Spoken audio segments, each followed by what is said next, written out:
You just got to keep going because there's no way I could have afforded the talent that I'm affording today. And it's not just about money, but it is about money. These people are building their own careers. So what you have to do is, if I rewind 20 years, you have to just all along the way continue to latch on to, seek out, and be relentless in trying to get people around you that are good people. You talk about it in the book, like John Mackey. I love how he puts it, right? If we can spend our lives building something of purpose with good people, is there a better way to live your life on earth, right? And that's how I feel.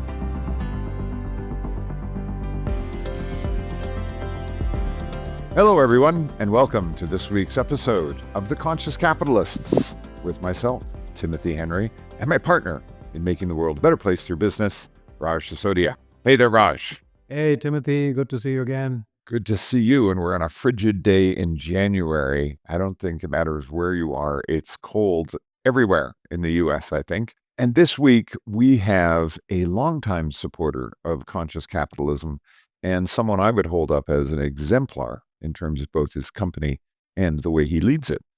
Welcome, Shawn Nelson, CEO and co-founder of LoveSac. Yeah, great to be here. Thanks for having me.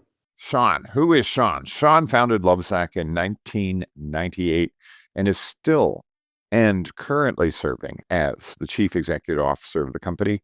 He's a member of the board of directors. He's the lead designer of the company's patent products, and he leads sourcing, creative, design, public relations, investor relations, and culture. Now, if that's not enough, in 2005, he won Richard Branson's The Rebel Billionaire on Fox, and he continues to participate in ongoing TV appearances. He has a master's degree in strategic design and management and is a graduate level instructor at Parsons, the new school for design in New York City. He's also, believe it or not, fluent in Mandarin, and he's won numerous awards for his entrepreneurship, and he is the author of a relatively recent book, Let Me Save You 25 Years, Mistakes, Miracles, and Lessons from the LoveSac Story. Shawn, glad to have you here today. And let me, before we go further, say LoveSac has been a wonderful sponsor for our CEO Summit. One of the things that people comment about our CEO Summit is that it creates such a homey, warm atmosphere. And part of that is because LoveSac has been a consistent sponsor and donating the furniture that we have in a very homey style that makes it very close and intimate, even when we have 200 people. So thank you, Shawn, for that, and welcome. Yeah, I love doing it. Love the CEO Summit. I'll be with you guys. Well, let me begin by asking the obvious question. Let's talk about the wonderful origin story of LoveSac. You're at the University of Utah. You're hanging out as a student, and bang, what happens? Well, the briefest way possible would be this. I thought it'd be funny to make a big beanbag back in 95, actually. And this is 10 days out of high school. And I had this silly idea while I was probably watching The Price is Right, eating a bowl of Captain Crunch. Got off the couch, drove down to Joann's Fabrics, bought some fabric, some vinyl, like you make a beanbag out of, rolled it out on the floor, cut out 2 giant figure eights, and began sewing it together. Jammed my mom's sewing machine. My neighbor helped me finish that, put a zipper in it. And I went to put, beanbag beads in it from Michael's. Couldn't possibly have bought enough. So started looking around for squishy stuff and found packing peanuts, old blankets, but my parents' camping mattresses, like a yellow piece of foam with a bungee cord wrapped around those. Yeah, cut those up in my parents' basement on a paper cutter, like the kind of thing you chop paper with. And 3 weeks of chopping stuff up and putting it in, finally had this thing where it was squishy and giant. It would fill the back of a truck. And everywhere we took it, everybody wants one. And I put it away for a few years to go serve a mission for my church, came back home, started university again at the University of Utah. And my friends were going to the drive-in movies. And it's like, oh my gosh, I have this thing. So I pulled it out again. Everyone wants one. That's when it became my side hustle through college. 3 years of making them by hand for friends, basically. Finally, though, having a foam shredder that we found in the back of this old furniture factory that let us use it because they thought we were funny. Opened a store in 2001 in a mall, hoping people wouldn't laugh at us. That worked. Stamped them out all over the West, franchised. Some of those worked. So, here we are, a bunch of 20-year-olds trying to operate in the most sophisticated real estate in the US. Failures and successes, and won $1 million on TV with Richard Branson, like you mentioned. That led to venture capital. That led to them wanting to reorganize our company through a Chapter 11, get out of bad locations, start over anew. That was painful and ugly and embarrassing. And now, we're kind of like in 2006 range, invented Sactionals, because in that first store, there was a couch to look pretty. People kept asking about the couch from store number one, and it led us to invent Sactionals, this modular sofa that changes and rearranges and can be with you for the rest of your life, actually, if you choose to continue to adapt it. And that's led to this design philosophy called Design for Life, where everything we make now is adaptable and changeable and allows it to grow with you. We call it built to last a lifetime and designed to evolve. And that's led to, I think, the most sustainable solutions for furniture. And now we have plenty of new stuff coming. We're at like 300 locations nationwide. We went public in 2018, 7x the company since coming public. At 100 million then, we're at, call it 700 million now, and trying to grow into the billions by chasing our purpose, which is to inspire humankind to buy better stuff so they can buy less stuff, which is a weird thing for a company that makes stuff to say. But even as a public company CEO, I say it all the time, and that's what we're doing. I love it. Of course, my children literally grew up with LoveSacs. I had a LoveSac in each of their bedrooms, and that was our nighttime ritual. Cuddle in our LoveSac, and I would read to them. So I have very fond memories. And when you opened a Natick store, I remember my son he always wanted to go, we'd go to the mall, and when we went to the mall, he wanted to stop at LoveSacs where you could go jump in the beanbags that you were showing. So been a longtime fan and follower from that practical point of view. But one of the things, Shawn, that I'm just amazed with, there's many things that I am. And the first one I want to do is okay, so you founded this, you had the VW van, you were driving around selling these things. And now you're almost a $700 million company. You're public. You're beginning to dominate in some ways and in creating a new sector within the furniture business.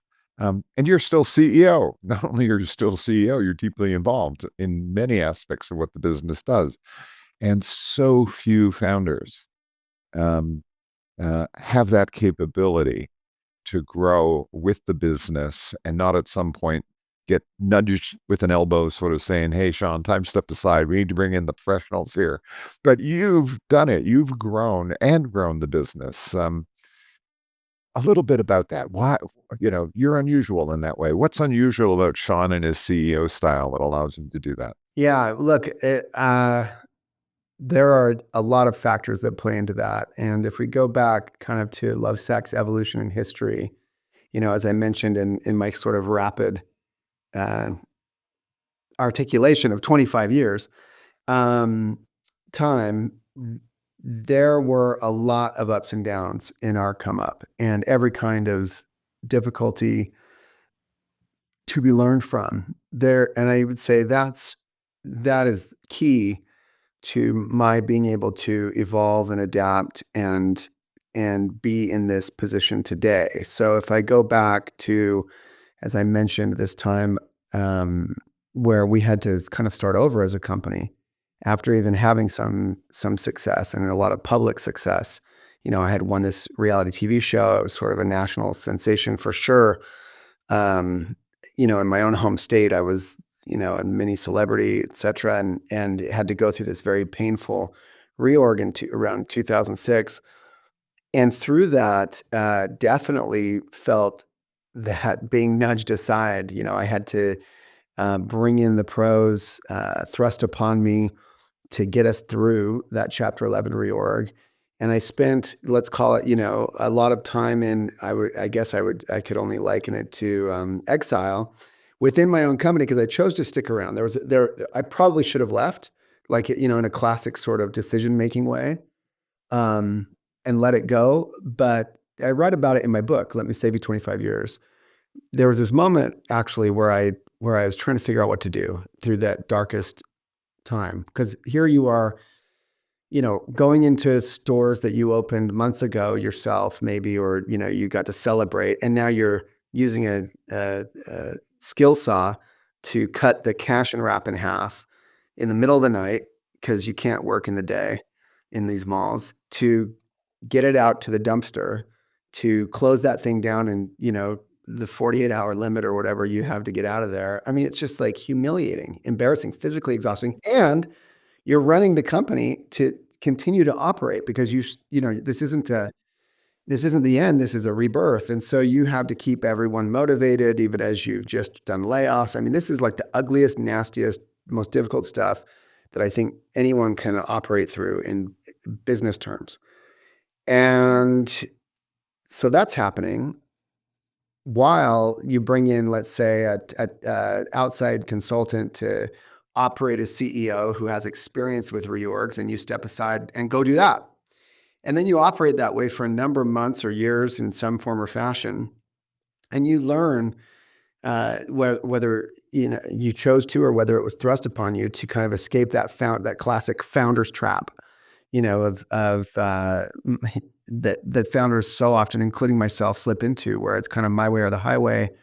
And, I had some sort of vision that's driving me, and you have to really just knuckle down and build a business that can generate profits and survive. And actually during this time, kind of the darkest moment, I was talking to my parents, who were not business people really. I mean, they had some rental units, and my mom was a ballet teacher. They were self-employed that way, but kind of, I'd just say, average middle-class people. And I just said, look, I have millions at stake. I have people who hate me. I've destroyed a lot of relationships. I've caused a lot of financial hardship amongst, our vendors and people like that get damaged through like a Chapter 11. What should I do? And, my mom, who's wise and fairly stoic, she sat and looked at me and was, upset with me. And she said, look, the way I see it, you only have two options. You can quit or keep going. And I know that sounds really simple, but we face that challenge every day. You all face that challenge with this podcast. You all face that challenge with your day jobs. You face that challenge at Conscious Capitalism, right? You keep pushing the boulder, or you don't. And so I chose to keep going. And I lived through that period, and it took a number of years to sort of recover from that as a business, as a person. I learned a lot. I mean, you learn the most about business through realms like that. And I think in some ways I know more than people who've never been through something like that, because you see how contracts really work. You see how leases really work. You see what happens, when they all come out of the drawer and they're all put, to the test. And so fast forward, having eaten a lot of humble pie and having learned a lot of tough lessons, we had a chance to sort of, again, after recovering, rebirth the company around let's call it 2015, as I was seeing Warby Parker, Casper, all these direct consumer brands really flying high, both in valuation and apparently in, let's just say, their ability to grow a brand through that business model. And we pivoted LoveSac to that business model, even though we weren't ever exactly like a digitally native brand that way, around these couches. And there's a whole pivot there we can unpack, but we then got a chance to really roll the thing out and eventually raise money, take it public, and here we are today. And now I've had to learn new tricks being a public company CEO. So I think my ability, to adapt and learn myself and allow real pros to lead, even to this day. My primary business partner, Mary Fox, she's an ex-Walmart executive. She ran a division of L'Oreal, ran BIC North America. She's my president and COO, and she and I are best friends, and she carries, I would say, most of the weight of the operations at LoveSac, thankfully, and that allows me to do what I do best. And so I just don't think a lot of founders can do that. Yeah. So I wanted to ask you about going back to the Branson show. Tell me how that came about. It's called the Rebel Billionaire.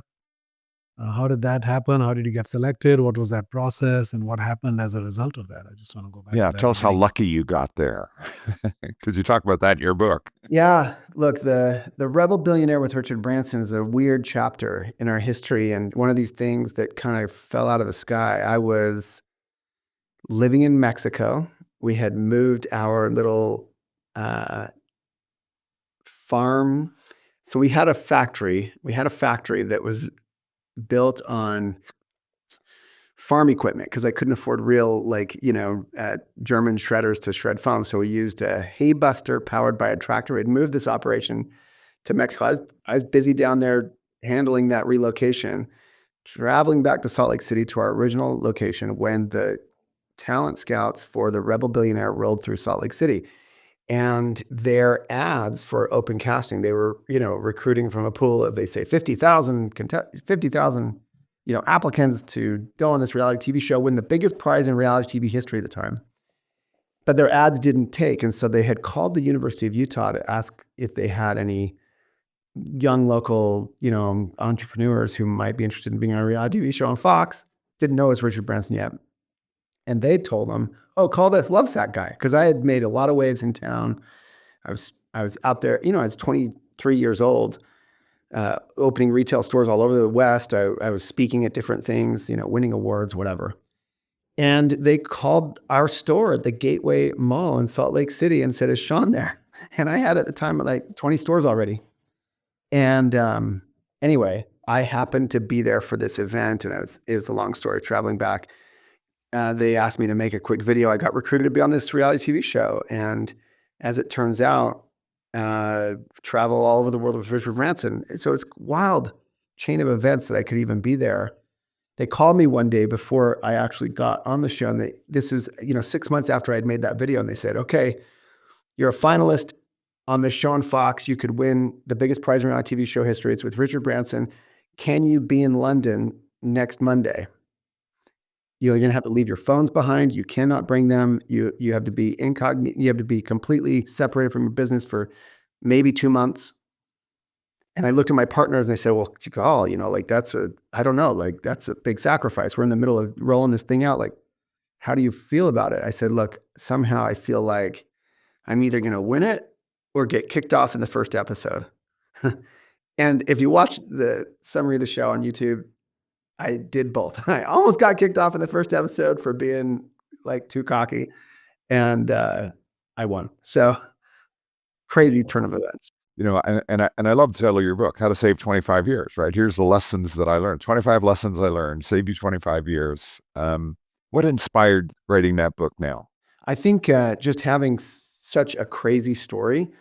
I wanted to write a book back then after winning that show and everything else. We'd already been through a lot, and I'm giving you the short version, even as long as I yammer on about the history of LoveSac. This is like the quick version. We have been through so much, and so I really had a lot I felt like to share, and the subtitle says it all: mistakes, miracles, and lessons from these mistakes and miracles. Richard Branson, you asked about that experience with Richard Branson on that TV show, the Shawnism that came from that chapter in the book, because these lessons, I break them down into these 25 Shawnisms. Make your own luck.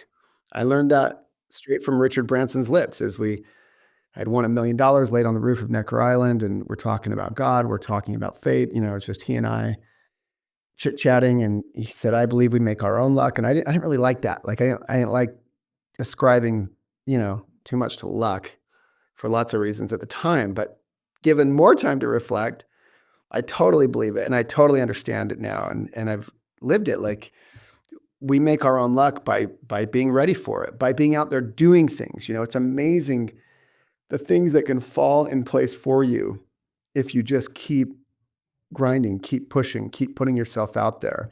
And you need that luck. You need those little boosts of energy to get you ahead. And Shawn, one of the things you talk about, and I think this is true of all entrepreneurs, is that you learn a lot from your failures, right?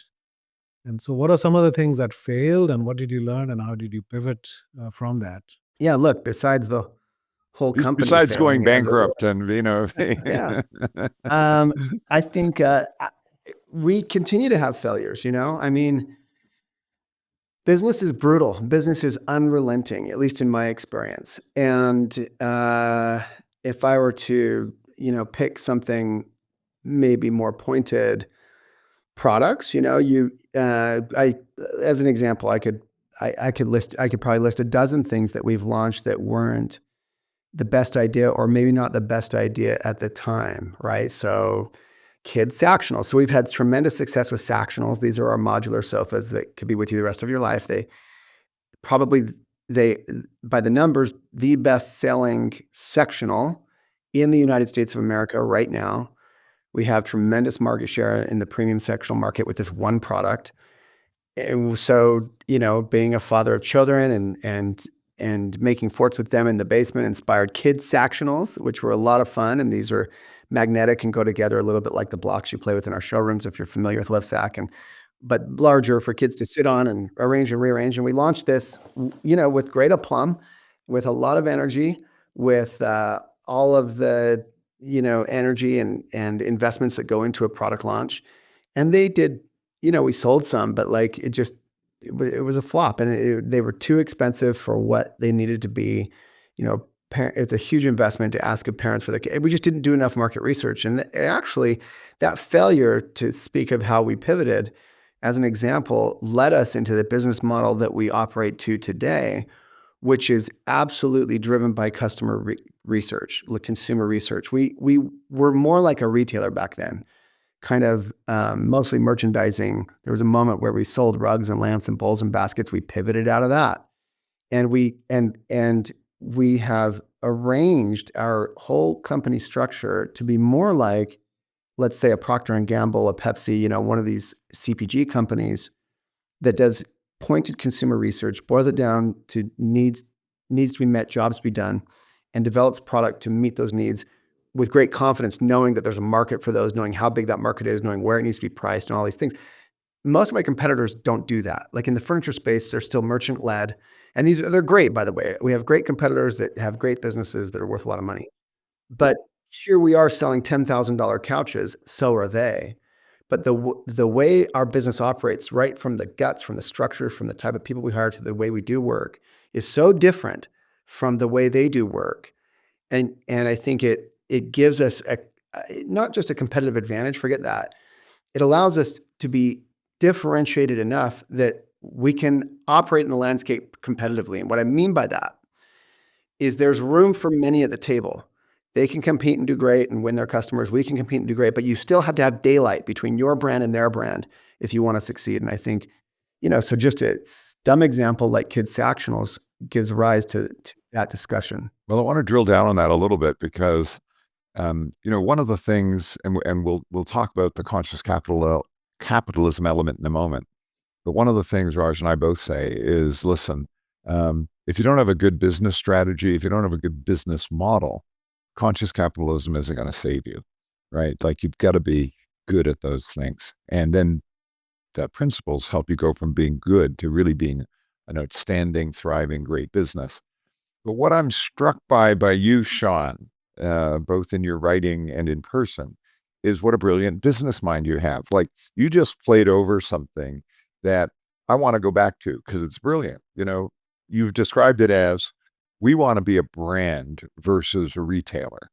We want to be inventors versus merchants. And we really want to focus on speed to market and this intense customer focus. You have 30 different customer metrics that you're using. So there's like a mentality here that's just helping to build a great business in and of itself because of the way you're approaching it, the way you're thinking about it, the mindset that you've got. And that's really impressive. And how did if you're getting financing from the traditional sources, they want you to be, you're a retailer. So let's talk about your retail model, like, oh, you're a merchant, and you're sitting there going, no. We need to be a brand. We need to be inventors. We need to have this intense focus on customers. And like you say, your competitors don't think that way. Where did that come from? It came from many. So I will not take credit for that. But I guess if I'm good at anything in the end, it's fine. And this is today. This is modern Shawn, not early Shawn. It's allowing really talented people to thrive. And so somewhere along the way, we attracted some people to LoveSac who, wanted to be here. I mean, we were always exciting. Our company's weird. Our name is weird. We do weird things. We have fun in our marketing, so it was never like, except for that brief period where it was total chaos and, start over. It was never like a terrible place to be. And we attracted some people that had that kind of, let's call it, CPG background. And they began to kind of compel me and my top operating partners to think about doing things in this way around different products. And it took some investment. Like we had to spend write some six-figure checks for research that we had never written before. We had to do this in the context of breaking even or barely making money. And it was kind of risky, but we were intrigued and we understood what they, and some of even my operating partners at the time understood this model, but it was just so foreign to the typical retail model that we were competing with and that we had modeled ourselves after. But as we began to do those things and see success and fruits of those exercises, we leaned into it further, and it led us to, so this business model that I described today, it wasn't something that happened overnight. It wasn't just some grand pivot that was executed in a period of months, but it did lead us to a grand pivot where at one point we jettisoned like 90% of our SKUs. Because like in a classic way, of course, that 10% was making 90% of the actual sales. And the other 90%, the rugs and bowls and lamps and baskets and decorative accessories and light fixtures and everything else you could conceivably buy in a LoveSac store circa 2014, were just taking up space and taking up room in our, inventory, taking up room in our minds, in our ledgers, in every realm. And we just jettisoned it in pursuit of this, let's focus on Sactionals and take a direct consumer marketing approach, investing in advertising. We had never done TV advertising. That was scary. We had to write some, six-figure, eventually seven-figure checks to really test our way into TV advertising and measure the results, as well as all the digital advertising that went along with it that we were sort of always doing, but doing it in a different way now, emulating these DTC and CPG business models. And so, that was very painful and risky and scary, but that's how you get into a new realm, right? You tiptoe, then you walk, then you run. And today, we are spending $100 million plus on advertising and marketing. And, now we can really contemplate things like Super Bowl ads and things like that. And even though we're probably still have the discipline not to do that, it's a long process to pivot a business like that and find a model that's appropriate for your business. And if you go back to first principles, we probably could have done that from the beginning. But sometimes you're not afforded the luxury of getting it right in the beginning. Sometimes you have to kind of roll with where the market takes you, with where your competitors take you, and that's, I think, the CEO's job, right? Is to have your eyes open to the landscape. I was seeing what was happening with those direct consumer business models, and I had made the connection to our own product in Sactionals. And while the pivot was painful and long, that's the bigger opportunity. Had I not been open to that as CEO, forget the talent. Like the talent was around me to execute. And that's still my job. And that's still what I do, that I think, is the primary value, because I have so many fantastic people like Mary who can deftly operate around me. Shawn, you've been connected to conscious capitalism for a while now. When did you first become aware of it? When did you start attending, and why? And what has it brought you that you weren't already doing or thinking about?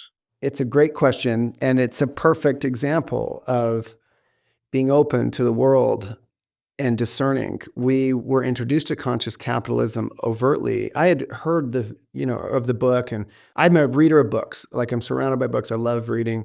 I was admittedly, I think, too headstrong as like a founder kind of guy to have true mentors in my life in the way that I probably should have. So my mentors were books. And I had not yet read Conscious Capitalism, but was introduced to that directly by Satori. So our investors pre-IPO, our kind of last stage private equity investor was Satori Capital out of Dallas, and who you know well. And they were big and are big proponents of conscious capitalism, and said, "Hey, we really want you to read this and check it out and get in, and come to this conference with us this fall." And I think this was back in like 2016, 17. And so we did. And in fact, to this day, it's one of our required readings at LoveSac. So we have a few required readings. And one of them for our leadership now is Conscious Capitalism, the book. And it has been fundamental to who we've become. Because besides the business model that I just sort of unpacked for you haphazardly, we have our whole ethos and culture that we're building, and the language from conscious capitalism, the stakeholder mentality. We can all win together. This has become a core value at LoveSac. This language is woven throughout what we call our strategic guide, which is sort of like at LoveSac, it's everything. I think it's a big reason why we've had success. We have a very well articulated strategic guide that we don't just continue to evolve as the business evolves, right? Our purpose, our mission, our values, our, vision, all of these things articulated really clearly, but we also infiltrate the organization with the language from that strat guide in many very prescribed ways. And all of that came just by being sort of compelled to read the book and get into the experiences provided by conscious capitalism. And we've been back every year since at the CEO Summit. And while we're probably not the best, contributors to the movement, we certainly have gained a lot by adopting these mentalities. One of the things that struck me in your book and your guidance on entrepreneurs is at the end, you have this reflection section, sort of like, and a lot of it is about self-awareness, and you sort of skipped over that part, right? Like, yes, you had these experiences, but part of being at the core of a conscious leader is this ability to be self-aware and to be self-reflective. And tell us a little bit about your journey and how you've evolved as a conscious leader through all of these experiences, because these experiences are one-way practical. And they fell on fertile soil, because underneath that, there was somebody who was somewhat self-reflective. So tell us a little bit about that part of your leadership journey. It's fundamental to everything, even, of course, this movement. The word consciousness to begin with, I think, infers self-awareness. I mean, that's you could almost define consciousness, at least half of its meaning, on those terms. And I have said for a long time, after reflecting on all this crazy stuff I've been through, you get asked in various forms, like, what's the key to success? My answer has been the same for 20 years. And it actually started by reading Dan Goleman's book, right, about emotional intelligence. That's where I was first kind of exposed to this way of thinking, way back when it first came out in the early 2000s, late 90s. And I'm very grateful, because while I read it that early, it took me a decade or so and a lot of like kind of rough and tumble events that I've, again, quickly described here, to kick me into submission, to really be honest with myself about what I'm good at, what I'm not good at. And to this day, like, I sometimes feel, look, I'm grateful every day that I get to be in this CEO seat and captain this thing to what I think will become a multi-billion-dollar organization. We already employ thousands of people. Like, what a cool opportunity. How did I hang on to that? But I also know where my value is in the way I sort of just described it to you very vaguely. So self-awareness is not just being humbled by all the ways we fall short, which are myriad, but by being confident in the ways that and honest in the ways that we can contribute the most. And then being, again, conscious enough and intentional enough to shape our organization, shape ourselves in a way that will allow us to do the most good, right? So if I can extract myself, like using all this knowledge that I continue to pursue about what I'm good at, what I'm bad at, what the organization needs, where it needs to go, and then kind of extract myself out of everything that I possibly can, where I am not the best in class, and only almost focus on the things. And it's not to say that I abdicate all those other realms. I mean, there's all kinds of meetings and structures that allow me as the chief executive to stay in touch with the business and what it's doing, including, by the way, just spending time on the front lines, which is I'm a big advocate of. You talk about ways to keep yourself humble, ways to keep yourself plugged in. There's that. Okay. But meanwhile, the bulk of my time and efforts are focused in ways that only I can do. Only my unique, skills and abilities in the realm of my other executives and partners and friends can provide the most value. And I think, like, man, that takes a lot of self-awareness. It takes a lot of introspection. It takes a lot of work. And then, of course, you have to have a lot of luck. Like, I had to attract the right people around me that are willing to be here and build this with me, and that are willing to, by the way, not want to usurp me, not want to, find a way to undermine me and so that they can have my job. Like, I mean, all of it is part of it. I don't mean to be so crass about it, but it's true. And you have a conscious team that everywhere, I think everyone can be super happy sort of doing the same thing, right? Being aware of what they're capable of, being aware of what I'm capable of, and then building a thing together to a shared vision, which, by the way, continues to evolve. And I play maybe the key role in evolving that vision. And so there's a lot. I mean, I'm throwing a lot out there that we could unpack very deeply, but that's a high level flyover, I guess, of what that means to me. And do you have some kind of a practice, Shawn? Do you have a contemplative practice, or do you go on retreats, or how do you nurture that side of yourself? Yeah, great question. I probably should do more. I probably should do a lot of things. I probably should stop, drinking energy drinks and eat more I don't know. But what I do, yeah. So I have a morning, routine that's very important to me, and I have what I call my morning So yes, my version of, to be really transparent, my version of meditation is prayer. And I'm a religious person, but I think a lot of people, I look I'll be really transparent. I think that a lot of these practices, meditation, everything, all the things that we do to be better are types and shadows of eternal practices and patterns that have always been there and have always been true.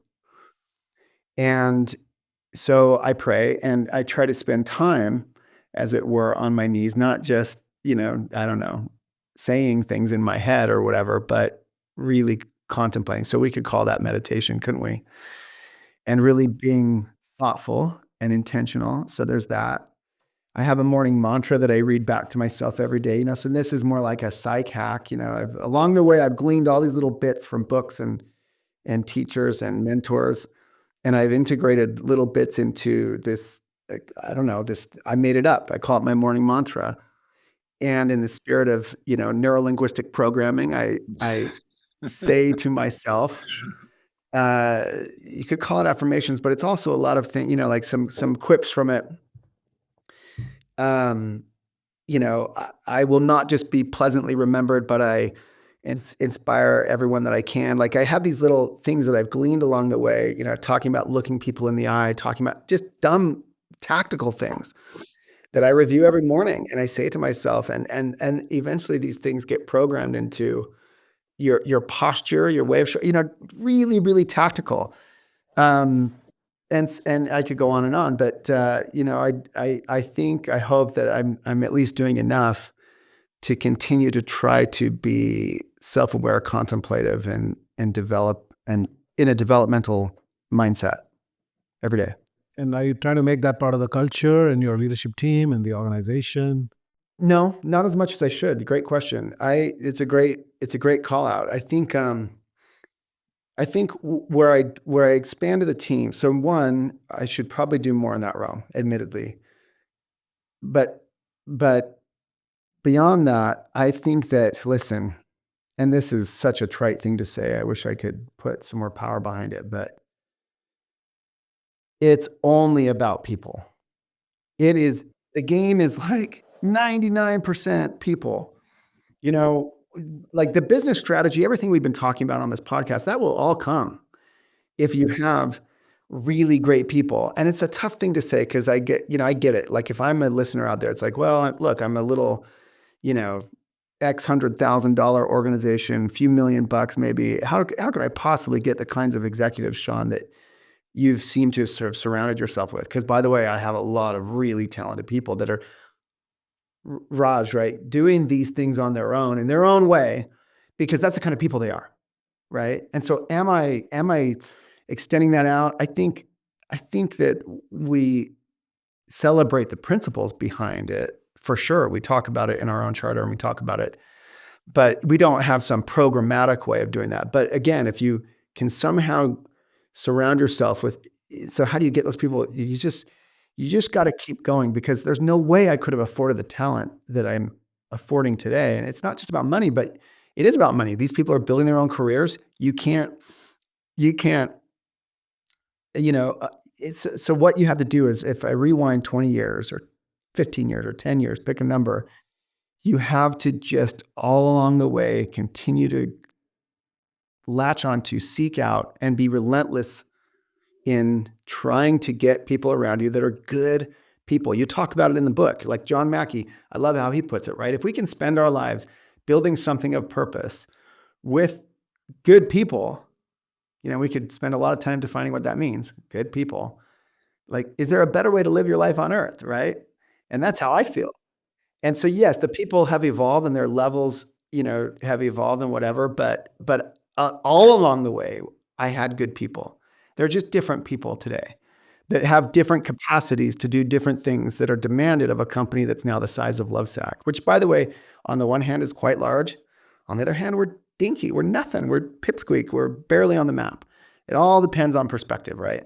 Well, what I love about that is that you're now asking an important question, because I think you're getting to a size, and with the ambitions you have for growth, it's going to be an interesting question. What does good leadership look like here? Like you're going to have to develop another level of generation of leaders inside the business, and it's a really fascinating question. What does good leadership look like here? Like, who are the best leaders here and why? And then how do we intentionally develop them? What role can the company play? Obviously, selection is important. You've done a great job of selecting, your whole idea of the winning culture and the way you've described that. And there's this next level of, we've been lucky. We're going to be even luckier going forward, because we're going to prepare for this next generation of leadership. How would you begin that with, what does good leadership look like there? It's a great prompting. And, it's funny that my only other real job outside of LoveSac, I mentioned it briefly in the book. I had this chance to take an internship in Shanghai, China. So I speak Mandarin Chinese. That's a lot. I learned it being a missionary. And then I went back to work in Shanghai, China as a management training consultant for a leadership development consulting firm. And strangely, I ended up, teaching various forms of leadership courses and whatnot to executives at companies like Roche, Siemens, Whirlpool, McDonald's, Medtronic. These are my clients. I'm 22 years old and I'm doing this in Mandarin Chinese. And it was an amazing opportunity. And I was early on exposed to a lot of these esoteric and tactical leadership development ideals. And so I do not downplay it.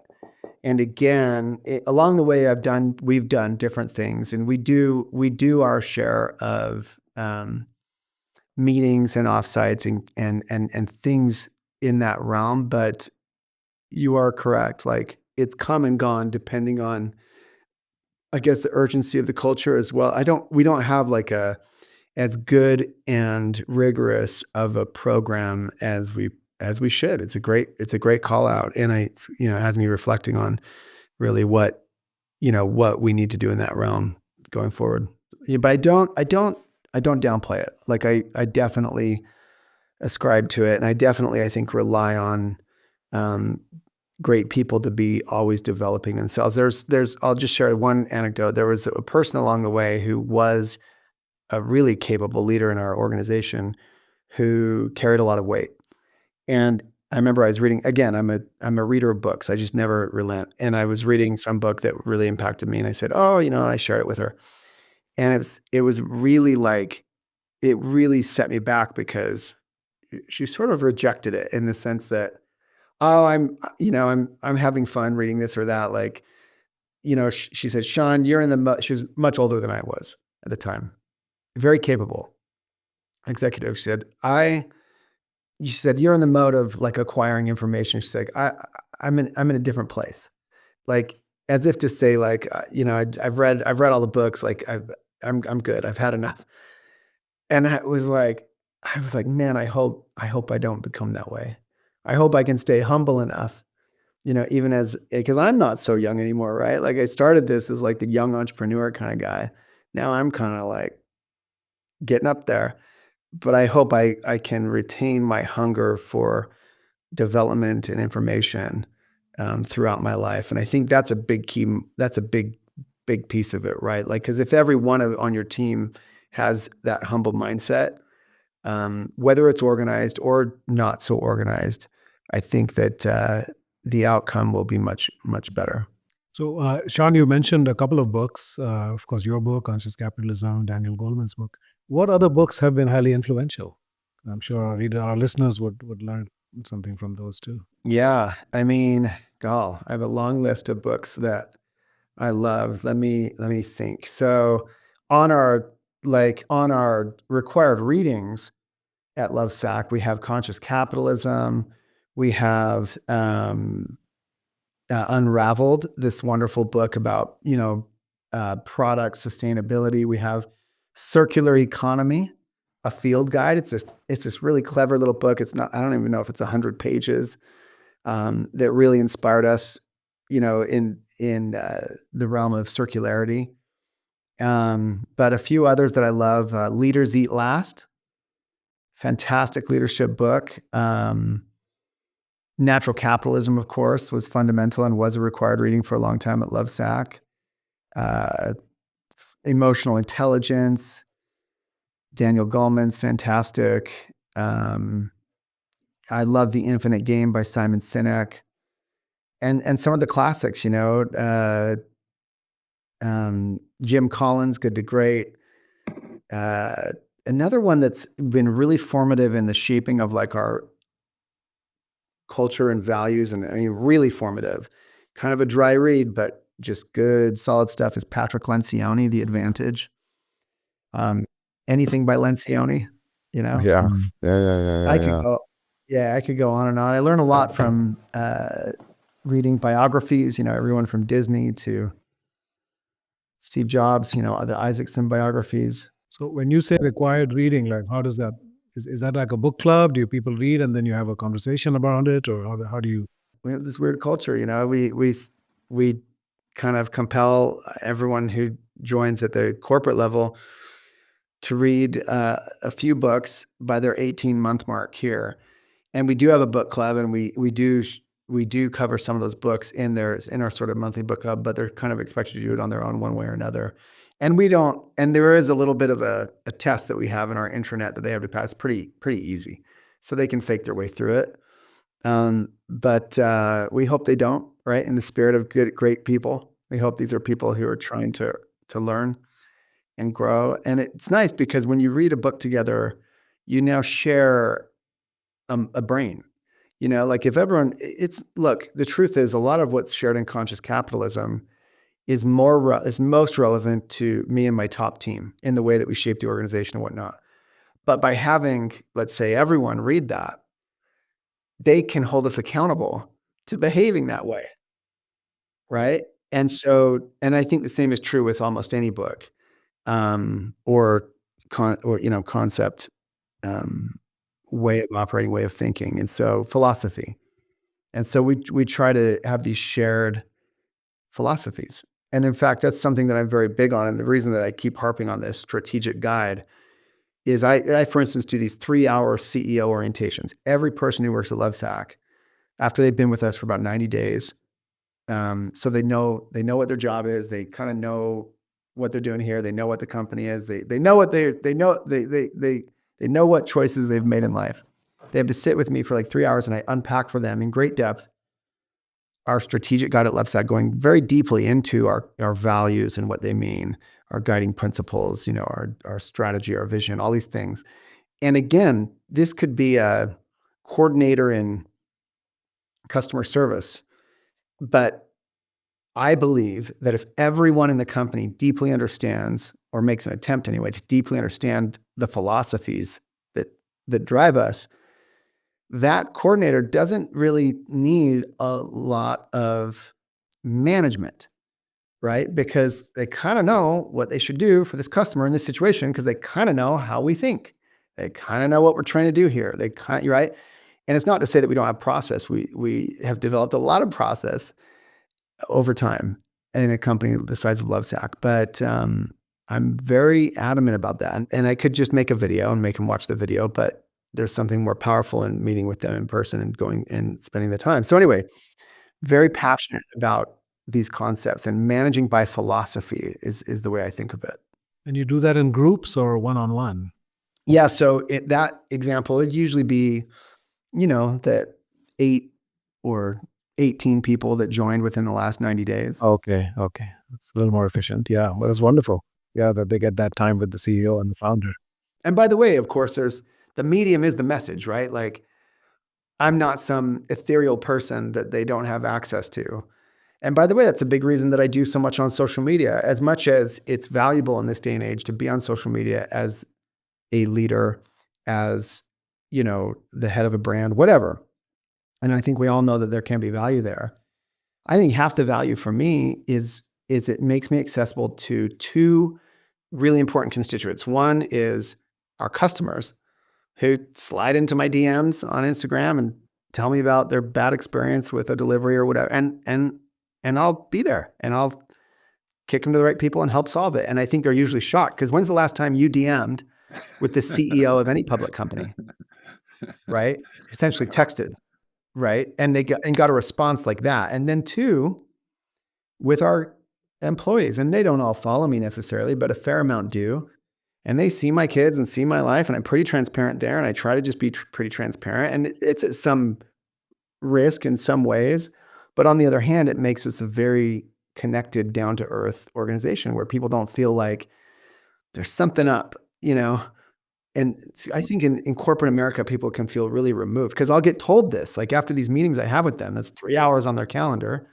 And they're like, what is this meeting? And after I get the feeling, like, they're like, hey, you're like the first CEO I've ever even met. That, yeah. Mm. And I'm like, what? Mm. That is messed up. And I hear that all the time. And I can't believe that. It sickens me. That reminds me of a quote that I use a lot from Senator Warnock, that you cannot lead the people unless you love the people, and you cannot love the people unless you know the people, and you cannot know the people unless you walk among the people. And I think you're illustrating the power of that, because you're implanting something in them now that will stay with them forever. And as you said, you don't need people telling them what to do and how to do it. They will be self-motivating. Yeah, that's a brilliant quote. I love that. And I really push myself to get out of my office and just go be in a showroom. Just go sell some stuff, and see what's really going on. Well, one of the things that's also unique, it's not that just you're doing these things now or have been doing them, but you're doing them as a public company. And, there's a lot of debate going on about the burden of being a public company and the constraints that Wall Street or the short-termers or the activists might put on you. And yet, you're doubling down on, it's about the winning culture. It's about this vision we have for the business and our ability to innovate in the people. And how has, I mean, you must have been given the warnings, listen, you're going to go public. It's going to be tough, all these things. What's been your experience? What have you done differently in managing that experience over the last now, almost 5 years? Yeah, thanks. It's a great question. Something I reflect on a lot. I love being a public company. I didn't think I would. I almost tried to, not sabotage it, but pull the plug at some point right before, because I was so nervous about all the different war stories that I had heard. And I now understand them. Like, I didn't understand it.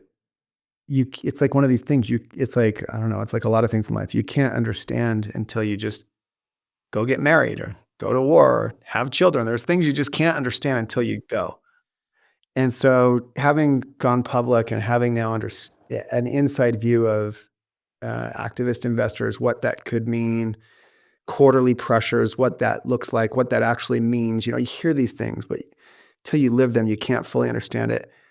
I believe that a public company model is the best model for business, that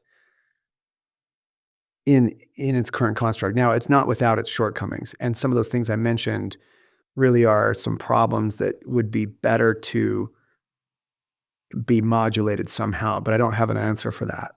So besides some of those shortcomings, it really forces a business to be clean and honest in its accounting and in its results, like just 100% squeaky clean. And I think it's very easy for businesses to be lazy in the way they're thinking. It's not about fraud. It's about that I'm referring to. It's about the rigor around real results. Like sometimes we'll talk about EBITDA, and in the world of public companies, even that is garbage. It's like, let's just talk about net income. Mhm. After Earnings per and share. I want to know your earnings per share here, Shawn. that's How's it right. going? And but it makes you be really honest about how a business is doing, and all these one-time events. I mean, every single thing cannot be hidden, where even in a private equity model, because the problem is even your private equity sponsors to some degree, they're kind of just on your side, like where the public company realm is, call it more adversarial, but it's more demanding. And so the rigor that it places on a company, and look, I'm a merit kind of guy, came up the hard way. Like, if I'm going to earn it, I better have earned it. And so I think if you're not afraid of the harsh light of truth, the public company realm is really great. And like I said, there are certain things that are less great, like some of the quarterly pressures. But again, that comes back to then a board of directors, a properly chartered, a properly,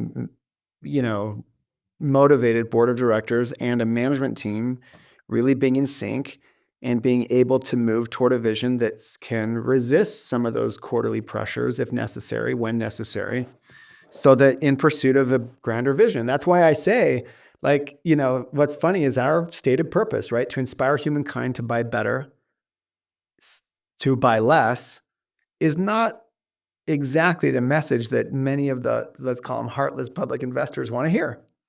And I know that. And I keep repeating it so that they can never say, you never told me. And by the way, the implication is we can never become the size of Apple, because I refuse to sell you the same dumb device every year because the camera can be better. Like in our world, of course, the camera would be modular and you'd be able to add it, right? That's the world that LoveSac works in.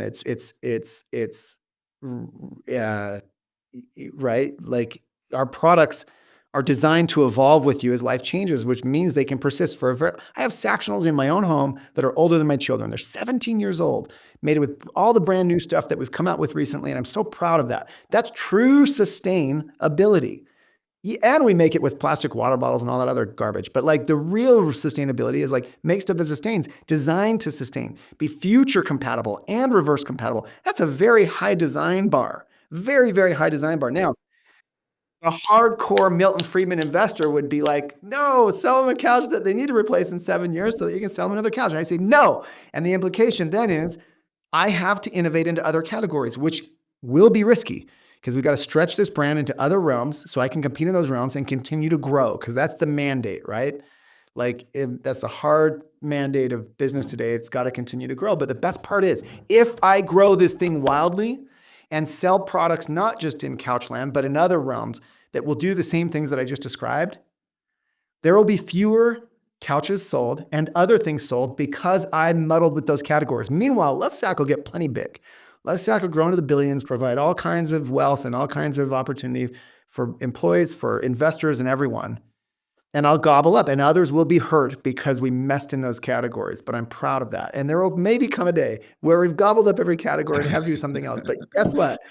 I probably, at that point will have exhausted my value. So that's what we're doing.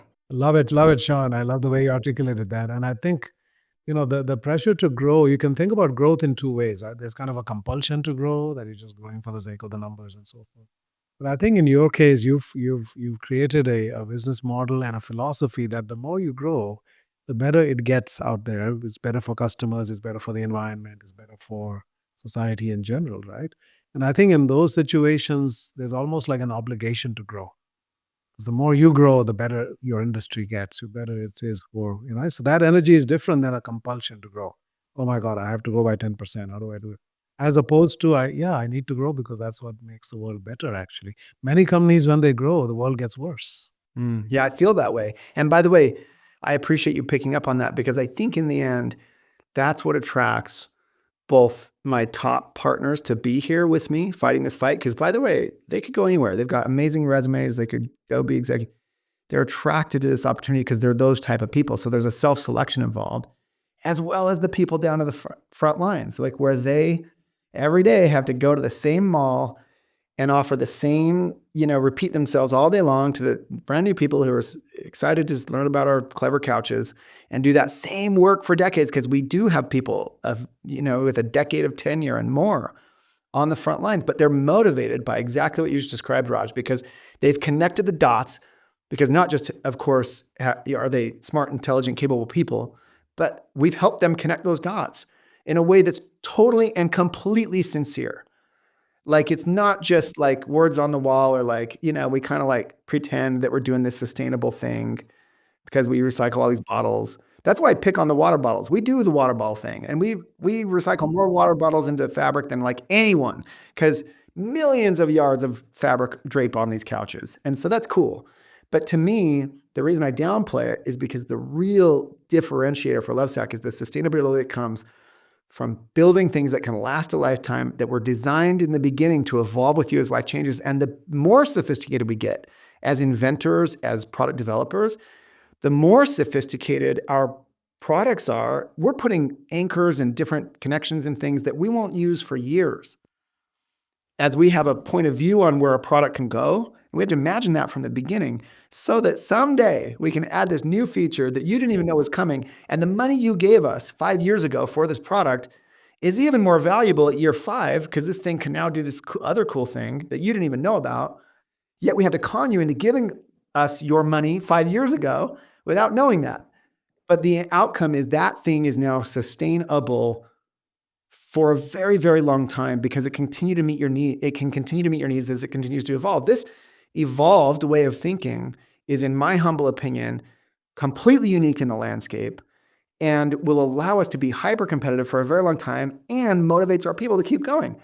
And so I did not have this vision when I made a big beanbag many years ago. I did not have this vision when we invented Sactionals. I was just trying to put a couch in a box and make it shippable. I did not have this vision completely. And by the way, the vision continues to evolve and expand even in real time today, as I surround it with even more talent to execute on this vision. And so you just have to keep going and have good intentions, keep reading from the best books, keep learning from the best people, right? Which is why, we feel so grateful for our association with Conscious Capitalism as one example of ways that we continue to evolve as people, as leadership, as an organization, as a culture, and as a brand. And so we just keep going, and we feel motivated because of these outcomes.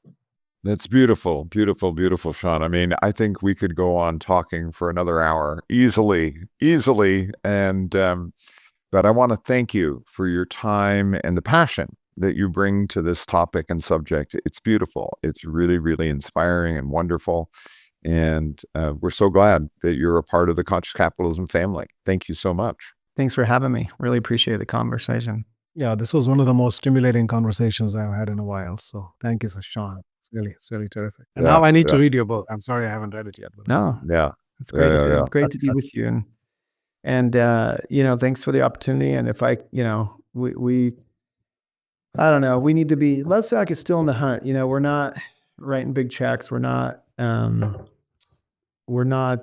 good as sponsors as we need to be and that sort of thing. But, we try to, and we do appreciate everything we've gleaned from the association. And I appreciate everything you guys are doing to try to, continue to expand the reach of the ethos. We really appreciate what you do, Shawn. So thank you.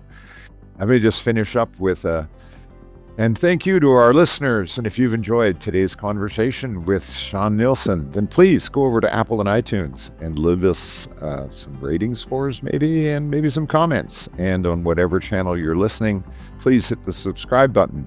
And thank you to Conscious Capitalism, Inc. for being the sponsor of this program and for Rainbow Productions and helping make sure it gets done every week. Thank you, and we'll look forward to hearing from you and seeing you again next week.